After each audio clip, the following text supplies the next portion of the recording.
के आंदोलन में महत्वपूर्ण भूमिका भी निभाई है।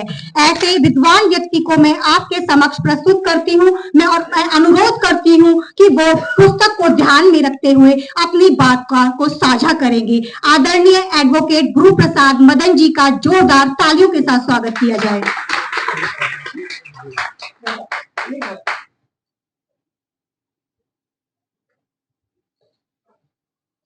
सारा तो ये रखा हुआ है।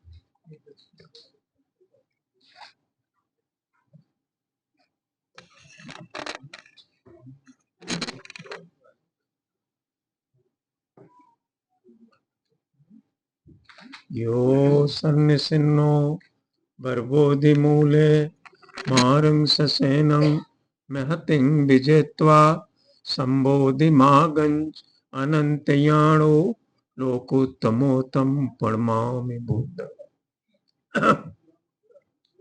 पानी देना। ए बेटा ये दे दो मुझे, यहाँ रख वो बस। प्रातः स्मरणी तथा बुद्ध प्रातः स्मरणीय बोधिसत्व डॉक्टर बाबा साहब अम्बेडकर आज मंच पर उपस्थित, पूरे नाम नहीं दिए मुझे, पूरे नाम दो मुझे, पूरे नाम दे दो। मंच पे आज के अध्यक्षता करते हुए मैं भारत का ही तो नहीं कहता, लेकिन अंतरराष्ट्रीय जगत में जिनकी साहित्य में अपनी बड़ी विद्वत्ता है, हमारे जो अध्यक्ष माननीय नैमिष राय जी हैं, नाम पूरे कहाँ है? पूरे नाम दे दो।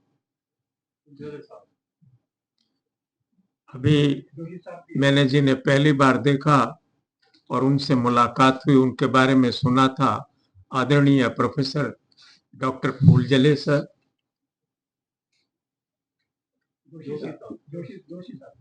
जी, आदरणीय ज्योति जी, और जिनके पुस्तक का विमोचन अभी आपके अध्यक्ष के महोदय जी के सानिध्य में हुआ है, ऐसे कर्मठ और साहित्यकार खोजी व्यक्ति हमारे मित्र डॉक्टर रूपचंद गौतम जी, सामने बैठे हुए तमाम ऐसे मेरे मित्र हैं जो मैं अभी आपने हमारे गौतम जी को सुना ही है, उनकी कविताओं का आपने देखा कि कितना उसमें गंभीरता है। और हमारे, मैं किनका नाम लूंगा, शायद मैं नाम लेने लग जाऊंगा तो मुझे एक लंबा समय मेरा लग जाएगा, इसलिए मैं सबको अपनी तरफ से सबको सादर जय भीम और नमो बुद्धाय कहता हूँ। डॉक्टर अंबेडकर जन संचार, आज तो कई किताबों का 5 खंडों का जो विमोचन हुआ, उसमें जो 14वां खंड है ये गीतों के ऊपर है, और इन गीतों में आप गौर करेंगे लोक गायन शैली पे जिस तरीके के गीत हैं उनके ऊपर है। इसकी ज्यादा विशद व्याख्या तो विद्वज्जन लोगों का काम है, मेरा तो नहीं है जो रोज का सामाजिक व्यक्ति है।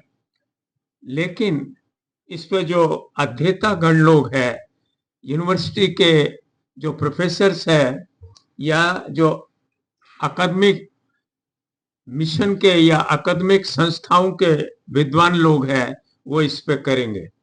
लेकिन जैसा मुझे आदेश हुआ है कि इन गीतों ने क्या किया है, जिसका संकलन इसके अंदर है, और आज के गीतों के लिखे हुए गीतों में क्या अंतर है, मैं उस पर ज्यादा प्रकाश नहीं डालूंगा। वो भी मैं अपने विद्वान जो खोजी लोग हैं, रिसर्चर्स हैं, उनके ऊपर छोड़ता हूं। लेकिन मैं एक बात कहना चाहता हूं, जो मैं आज 83 वर्ष की उम्र के अंदर 5 साल की उम्र में जब मैंने होश संभाला, तब मैंने जो देखा, वो जोश जो देखा कि मंचों पे खड़े होकर के हजारों हजारों लोगों को आड़ोलित करता था, जो एक गीत उस जमाने में या कोई भी गायक जिस तरीके का हमारा सामाजिक कवि था या गीतकार था या गजलकार था, उसने जब भी खड़े होकर के मंच पे अपनी आवाज दी तो एक दो नहीं, 10-10, 20-20 हजार आदमी की जो जनसंख्या थी वो बिल्कुल आलोड़ित होती थी, उत्साह से भर जाती थी। और एक किस्सा मैं आपको अभी सुना रहा हूं। बाबा साहब अम्बेडकर लखनऊ में आए हुए थे। इतनी भीड़ थी कि उस भीड़ को संभालना बड़ा कठिन हो रहा था। और उस वक्त हमारे लोक गायक लोग, जो गीतकार लोग थे, कैसे किया, हर आदमी चाहता था बाबा साहब के दर्शन करना। भीड़ ऐसी थी कि खड़े भी हो जाओ, बैठ भी जाओ, ऐसी भी नहीं है। बाबा साहब को देखने के लिए बड़ी उतावली थी भीड़। उस वक्त हारमोनियम पे एक सन्यासी, एक साधु, स्वामी मंगलानंद जी का नाम मैं लेना इसलिए आवश्यक समझता हूं क्योंकि मैंने उनको देखा भी है। वो हमारे घर पर बराबर आते जाते रहे हैं और उनको अंतिम दिनों तक देखा है। उनको श्रामणेर होते देखा, भिक्षु होते देखा और आवाज लगाते देखा, उनके और उनके भाई को। उस वक्त का वो गीत है, जवानों हो जाओ तैयार। क्या आह्वान था, जवानों हो जाओ तैयार, रोज तुम्हारी माता बहनें जाती हैं बहकाई, फिर भी तुमको शर्म ना आई, डूब मरो सब भाई। कितना बड़ा आह्वान है, कितना बड़ा ऐतिहासिक क्षण था रहा होगा। और आगे वो क्या कहते हैं, बस इसका बदला लेने को तुम हो जाओ तैयार, जवानों हो जाओ तैयार। मैंने आपको एक वानगी दिया, ये उस वक्त का है।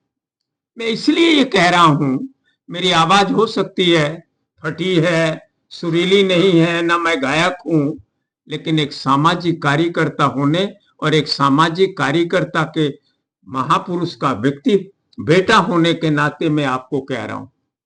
क्यों ऐसा कह रहा हूं, स्वामी अच्युतानंद जी के उन गीतों को याद तो करो ना, जब उन्होंने कहा क्या, निस दिन मनुस्मृति हमको जला रही है। इनमें से कुछ लोग अगर याद होगा, मैं नहीं जानता उस उम्र के हैं, लेकिन उस जमाने में यही वो दिल्ली की लाल किला का मैदान है, पुराना दिल्ली का जो किला है, यही उस मैदान में लाखों लोगों को इकट्ठा करके 1922 के अंदर बाबा साहब, वो स्वामी अच्युतानंद जी ने प्रिंस ऑफ वेल्स का स्वागत किया था। और प्रिंस ऑफ वेल्स की तरफ से जो उनको प्रमाण पत्र यानी धन्यवाद का जो पत्र गया था, आदरणीय फूलजले जी प्रोफेसर साहब हैं, वो गवई साहब जो थे, अक्का जी गवई, उनके नाम पत्र लिखा और स्वामी अच्युतानंद जी के नाम लिखा। उसका तर्जुमा जो फारसी में लिखा गया और हिंदी में स्वामी अच्युतानंद जी ने छापा, वो महाशय भिखूलाल जी कौशाम्बी के निवास से उनके पर्सनल लाइब्रेरी में और उनके पर्सनल संकलन में आज भी मौजूद है। आप इसका जब दूसरा खंड देखेंगे, जनसंचार में लोगों ने बहुत सुना है कि स्वामी अच्युतानंद जी ने भारत के, मैं जो आपसे बोल रहा हूं कोई बहुत विद्वत्तापूर्ण बात नहीं करूंगा, मैं टुकड़े टुकड़े में कुछ झलकियां आपके सामने रखने की कोशिश कर रहा हूं। स्वामी अच्युतानंद जी, जैसे मैं अभी फूलजले सर से बात कर रहा था कि मराठी का जो आंदोलन है, मराठी का जो दलित साहित्य का पत्रकारिता है, वो एक थोड़ी और आगे की है, क्योंकि वहां जो फुले जी का प्रभाव था, सत्यशोधक समाज का जो प्रभाव था या अन्य और लोगों का स्वभाव था, तो दीन बंधु और ये तमाम वहां की पत्रिकाएं निकली, जिसका आप डॉक्टर अंबेडकर पत्रकारिता के ऊपर एक किताब बड़ी मोटी है, उसको अगर आप देखेंगे तो उसमें आपको मिलेगा। लेकिन जो उत्तर भारत था, जो हिंदी भाषी थी, हिंदी भाषी में जो पहला कवि हुआ है वो स्वामी अच्युतानंद जी हैं, हरिहर हैं, कोई दूसरा नहीं है। 1914 की में छपी हुई सरस्वती में एक कविता छपती है हीरा डोम के नाम से, और अछूत की शिकायत करके छपी हुई। हीरा डोम के नाम से 1914 में एक पत्रिका है, इलाहाबाद से छपती है, और सरस्वती है, बड़ी ऊंची पत्रिका है, और उसमें छपती है। सारे हमारे अध्येताओं लोगों ने लिखा कि वो दलित कविता का पहला कवि है हीरा डोम। आप मौजूद थे उस वक्त जब फर्रुखाबाद में आप मौजूद थे। सोमनाक्षर जी ने वहां पे जो दलित साहित्य अकादमी का सम्मेलन था, राष्ट्रीय सम्मेलन हो रहा था, मैं उसका, आप वहां पे थे उस वक्त, मैंने पहली बार कहा था हीरा डोम नाम का व्यक्ति नहीं है। आप मौजूद हैं। हीरा डोम नाम का कोई व्यक्ति नहीं है, ये छद्म नाम है। और ये कविता से पहले अगर किसी ने दलित कविता लिखी है तो स्वामी अछूतानंद हरिहर है, कोई दूसरा नहीं है। ये आपके सामने मैंने वहां कहा। तब आज यहाँ करदम सर नहीं है, वो भी वहां उस दिन मौजूद थे। तब वहां पे एक व्यक्ति थे, यहाँ के अच्छे साहित्यकार हैं, वो दिल्ली से गए और कहा भाई मदन जी तुमने सुना है कि बड़ी मरमरिंग है दिल्ली में, कि ऐसा कह दिया। मैंने कहा हाँ, तो क्या चीज है। हमने उनके सामने उन 19 से 13 और 12 के बीच के छपे हुए उन पन्नों को रखा, किताब के वो टुकड़े रखे, हाथ लगाया, वो टुकड़े टूट रहे थे। वो भी टुकड़े जो थे महाशय भिखूलाल जी के पर्सनल संग्रह के थे। और जब मैं उन्हें रखा तो उन्होंने एक बड़ा भारी लेख लिखा राष्ट्रीय सहारा में, आधे पेज का, हिंदी दलित साहित्य का आदि कवि कौन। और उसपे उन्होंने यही लिखा कि स्वामी अछूतानंद जैसा उन्होंने कहा वो ये किया। लेकिन इस तरीके की बातें मैं क्यों आपके सामने रख रहा हूं, क्योंकि आप सभी यहाँ पे अध्येतागण हैं, यूनिवर्सिटीज के प्रोफेसर हैं, यूनिवर्सिटी के रिसर्च स्कॉलर्स हैं, और बड़े विद्वान भी लोग हैं, कुछ प्रशासनिक अधिकारी भी है। कैसे तोड़ा जाता है, मरोड़ा जाता है साहित्य को, और कैसे इतिहास को तोड़ा जाता है। वही व्यक्ति जिसने ये कहा और अपनी आंखों से देखा, उसी व्यक्ति ने लिखा कि नहीं, हीरा डोम पहला कवि है, क्योंकि उसकी धार बड़ी ऊंची है। मैंने बिहार के तमाम जिलों में जा जा करके ढूंढा और पूछा। आप जानते हैं वहां की पत्रिका निकलती, अंबेडकर मिशन, उसके संपादक हैं, माननीय जी वहां ठहर भी चुके हैं। मैंने उनसे भी पूछा कि भाई हीरा डोम नाम का कोई व्यक्ति है कहीं। कहा कहीं नहीं दिखाई दिया, कहीं नहीं मिला। कहीं उसका कुछ जना मनम कुछ है कि नहीं है, ना कोई बाप का पता है ना जन्म है। और सरस्वती में मैंने जाके लोगों से, उनके संपादकों से पूछा, वर्तमान भी और पीछे भी, ये पूछा कि तमाम साहित्यकारों के नाम, पते और सारा कुछ लिखा गया है, ये हीरा डोम के नाम का व्यक्ति का क्यों नहीं लिखा गया। नंबर 1। नंबर 2, एक कविता के अलावा दूसरी कविता क्यों नहीं मिल रही। नंबर 3, कोई उनकी किताब छपा है या नहीं, क्या लोक गायन में है क्या। विदेशिया तो आप जान रहे हैं ना, पैरों में घुंघरू बांध करके बिहारी ठाकुर ने जिस तरीके भोजपुरी के गीत गाए, वो जनमानस में फैल गया और उद्वेलित किया। यहां से लेकर के कहा मॉरिशस और तमाम देशों में जितने भी ये मुल्क थे, उनमें जाकर के वो फैले। लेकिन हीरा डोम ने अगर ये कविता लिखी थी तो क्यों नहीं बिहार की धरती पे ये आगे बढ़ा। जब मैंने लोगों से पूछा तो लोगों ने कहा ये वजूद नहीं है। अब आप उस वक्त का समय देखें, जिस वक्त ये बात उठ रही है, ये हो रहा है, उस वक्त का राजनीतिक परिप्रेक्ष्य बदल रहा है, पूरे विश्व का परिप्रेक्ष्य बदल रहा है। और उस वक्त लोग बढ़ बढ़ करके लोगों की सहायता के लिए अपनी बातें कह रहे हैं, और इसीलिए कुछ लेखन भी आया। आपको यह भी पता होगा कि एक अछूत अंक भी आया था, आपने देखा है, इतना मोटा। उसमें भी एक फोटो छपी, उसका संपादक और उनका जो प्रूफ रीडर था, जो चमार जाति के हैं, दोनों बैठे हैं एक में, और ये लिखा कि देखिए उनके साथ भोजन कर रहे हैं। उस अछूत अंक का बड़ा प्रचार है। अभी 400 या 500 रुपए का दोबारा उसको छापा गया, आप उसे देखें कभी। लेकिन ये वो काल है जब कहते हैं कि लोगों के, दलितों के उद्धार की चर्चा हो रही, तो चर्चा ही नहीं हो रही। कुछ लोग दया के भाव से कविताएं भी लिख रहे हैं, उनको मुखार बिंदों से ये दे रहे हैं कि हाँ इनके साथ ऐसा हो रहा है। आप गोंडवी साहब का, आदम गोंडवी जी का नाम सुना होगा।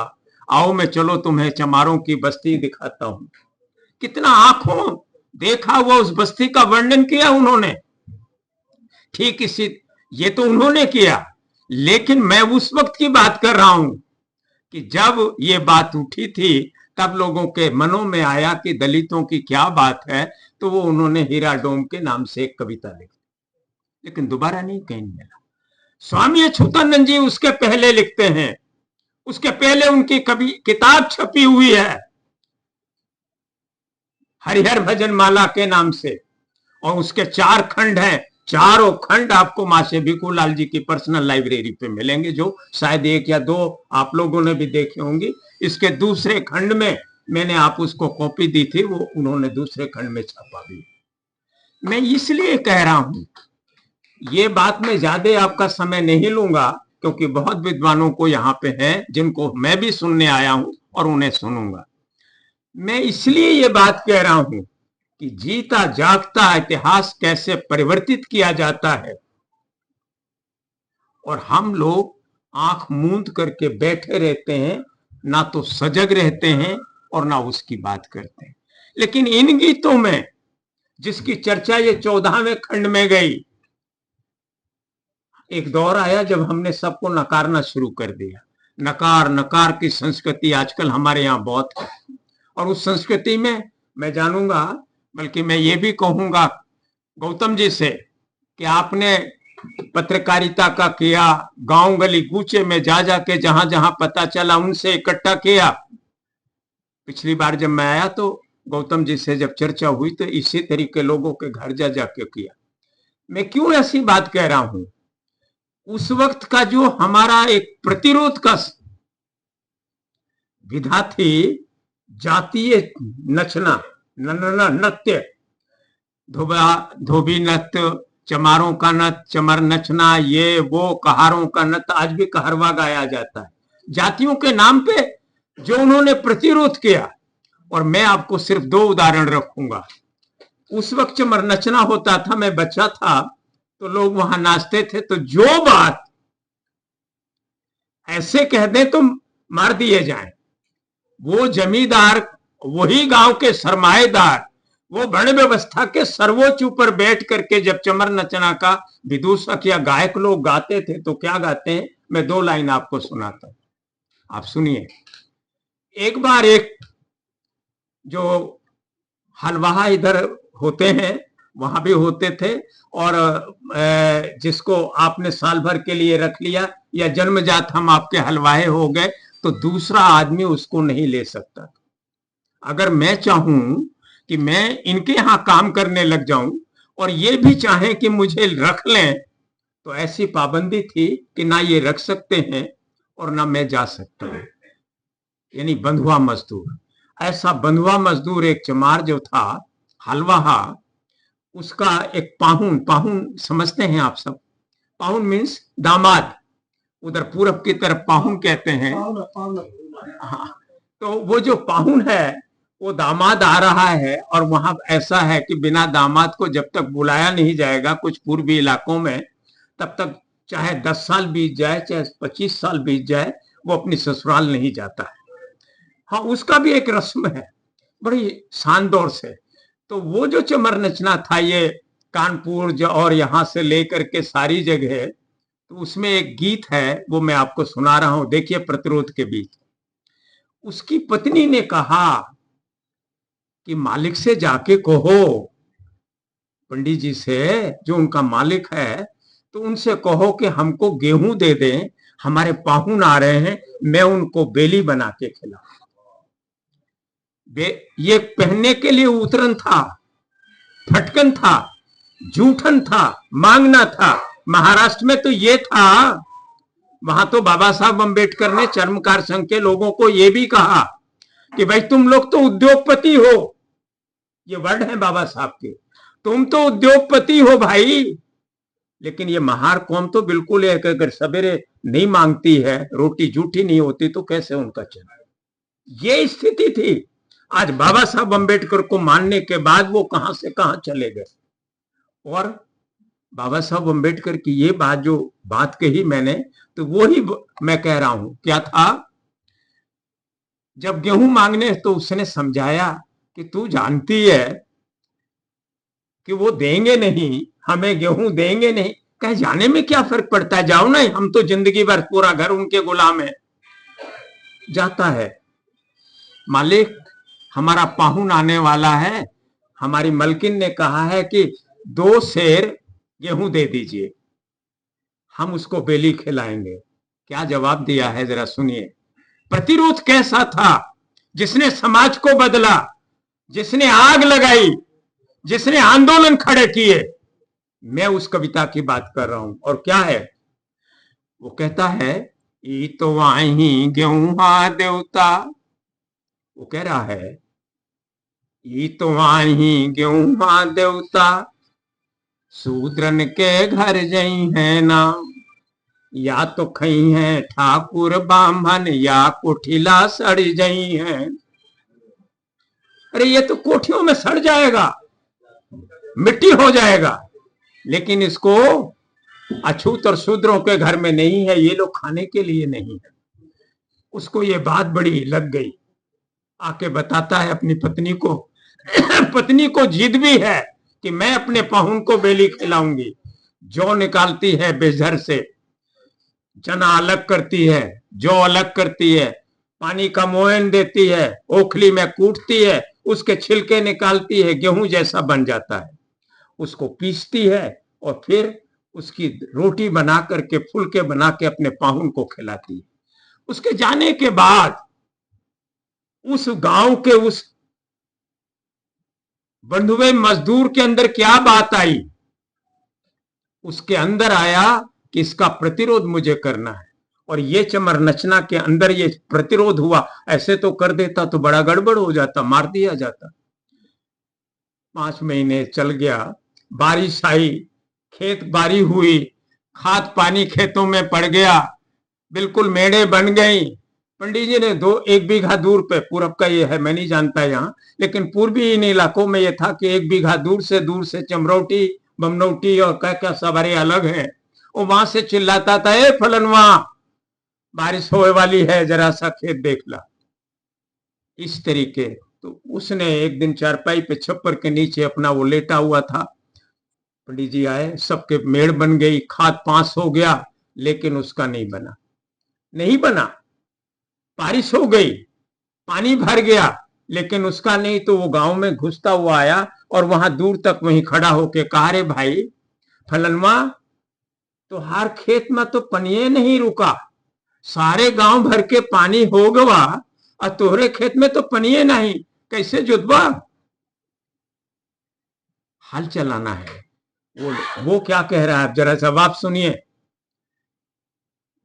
ई तो आई गेहूं देवता, शूद्रन के घर जई है ना, या तो खई है ठाकुर बामन, या कोठिला सड़ जई है ना। पंडित जी एकदम से सोचने लग गए, वो जमींदार एकदम सोचने लग गया, ये क्या बात है, सरमायादार। तब तक फिर, अरे ये छोड़ो, चलो अपना खेत देखो। तो कहता क्या है, ई तो आई हर सिंह देवता, टांग रखा था उसने अपने यहाँ, ई तो आई हर सिंह देवता, शूद्र के कांधे जई है ना, या तो ज्योति है ठाकुर बामन, या चैला हो जई है ना। कितना बड़ा प्रतिरोध है इन गीतों में। तो संस्कृति इन गीतों के साथ, नृत्यों के साथ, इन कव्वाली और इनके बीच में जो बनती है, वो जनमानस को आंदोलित करती है। और हम क्या कर रहे हैं आजकल, तू मेरे ऊपर लिख, मैं तेरे ऊपर लिखूं, तू मेरी मैं पेड़ के नीम के नीचे झरझर नीम के पत्ते गिर रहे थे, मैंने ऐसे देखा, वो आया, मैं चल दिया, ये हो गया। ये गीत है? आज नई गीत की विधा चल रही है, और उस नई गीत के विधाओं में गांव में जाना होगा, उन चीजों को ढूंढना होगा जो डॉक्टर गौतम जी ने खोज खोज के इसके अंदर रखा है। कभी देखे ना इनके अंदर क्या लिखा था स्वामी अच्युतानंद जी ने उस तेरा की, जो मैंने अभी आपको जिक्र किया था। है सभ्य सबसे हिंद, जरा सुनिए, है सभ्य सबसे हिंदी, प्राचीन है हकदार हम। इतिहास का बोध कर रहे हैं स्वामी अच्युतानंद जी। ये कविताएं, ये गीत, हाँ हाँ बनाया शूद्र हमको, थे कभी सरदार हम। जो इस देश के राजे महाराजे थे, जो इस देश पे शासन करता थे, आज वो, जिसके आज भी हम हकदार हैं, ये उद्बोधन है स्वामी अच्युतानंद जी का। अब तोड़ नहीं वो जमाना, जुल्म हरिहर मत सहो। आह्वान है, अब छोड़ वो जमाना, जुल्म हरिहर मत सहो। अब तोड़ दो जंजीर जकड़े, क्यों गुलामी में रो। 19 से 12 की ये कविता है, 11 और 12 के बीच की कविता है। और आज की कविताओं को जरा देख लीजिए, यहाँ बहुत से पीएचडी होंगे, प्रोफेसर होंगे, जिन्होंने बड़े बड़े लेख और पुस्तकें लिखी हैं, बड़ा उस पर पीएचडी अवार्ड हुआ है। लेकिन जरा पूछिए कि उनकी एक कविता जरा बता दीजिए, कोई पन्ना तो हिल जाए, पत्ता हिल जाए। इन गीतों ने लाखों लाखों लोगों को खड़ा कर दिया। मैं इसलिए ये बात आपसे कह रहा हूं कि आप जरा देखें क्या था। एक गीत था उस समय जब बाबा साहब का दौर चल रहा था, तो उस गीत की मैं बात कर रहा हूं। आज गाइए जरा इस तरीके की। कदम से कदम हम मिलाते चलेंगे। उस जमाने में मैं भी जब छोटा था तो रेड शर्ट हुआ करती थी, खाकी पैंट थी और एक डंडा होता था। फादर ले जाके सबके साथ खड़े होके, समता सैनिक दल का होता था, तो लेफ्ट राइट लेफ्ट जो होता था ये, और उसके साथ जय भीम का नारा होता था। इस तरीके का था। और ये मैं इस गीत को 2 पंक्तियां आपके सामने रख रहा हूं। कदम से कदम हम मिलाते रहेंगे, सदा भीम के गीत गाते चलेंगे। भले रोकने को हिमालय खड़ा हो। कितना बड़ा प्रतीक। हिमालय जैसा व्यक्ति अगर हमें रोकना चाहे, इतना बड़ा अवरोध अगर खड़ा हो, तो जो प्रतिक्रिया अंदर के अंदर है, जो प्रतिरोध है, वो किस तरीके कह रहे हैं। भले रोकने को हिमालय खड़ा हो, भले टोकने को समंदर अड़ा हो, कदम फिर भी आगे बढ़ाते रहेंगे। और आज एक दूसरे की टांग खींचने में लगे हुए, एक दूसरे को नीचा दिखाने के लिए हम लगे हुए हैं, तो कैसे चलेगा। ये मैंने आपको इसलिए थोड़ा सा आपको कहा कि आप जरा देखिए, इन गीतों को इकट्ठा करके रखने का काम बहुत कोई छोटा मोटा नहीं था। ये कोई दोबारा डॉक्टर रूपचंद जी जैसा व्यक्ति पैदा होगा या नहीं होगा, मैं तो नहीं कह सकता। ये मैं कोई चापलूसी भरे शब्दों में नहीं कह रहा, याद रखिएगा। मेरे जिस्म में ये बात नहीं है। जो भी कहना है मैं आपसे, आपको जो समझ में आया वो आपसे कह रहा हूं। मैं उन्हें खुश करने के लिए नहीं कह रहा हूं।